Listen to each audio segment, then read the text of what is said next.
Hello guys, வாங்க இன்றைக்கி ஷிப்பில் எப்படி லோடிங் பண்ணுறாங்கன்னு பார்க்கலாம். என்ன எல்லா திங்ஸுமே தனித்தனியாக வரும். எல்லாமே எப்படி வரும் அப்படின்னா ஃப்ரோசனாக தான் வரும். என்னால் நீங்கள் அங்கே போய் ஃப்ரோசனாக தின்னுட்டு கிடக்குங்கன்னு கேட்டால் ஆமாம், கண்டிப்பாக ஃப்ரோசன் தான் வரும். கொஞ்சம் வெஜிடபிள்ஸும் ஃப்ரூட்ஸும் மட்டும் ஃப்ரெஷ்ஷாக வரும். மிச்சம் எல்லா திங்ஸுமே ஃப்ரோசன் தான் வரும்.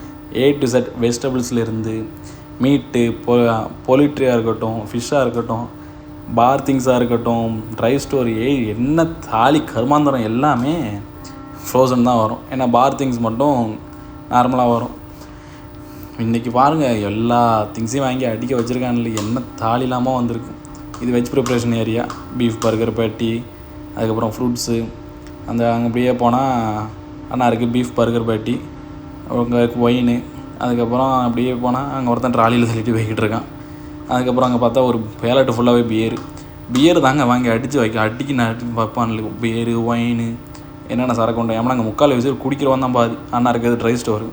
வாங்க அடுத்தால நெக்ஸ்ட் வீடியோவில் நம்ம ஒவ்வொரு ரூமாக என்னென்னு இப்போ நான் உங்களுக்கு சொல்லுதேன்.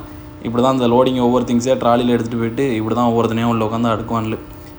இந்தியோனேஷியனு பேர் கடை என்னோடய ஃப்ரெண்டு தான். சரி வாங்க நெக்ஸ்ட் வீடியோவில் என்னென்ன இருக்குதுன்னு பார்ப்போம் உள்ள.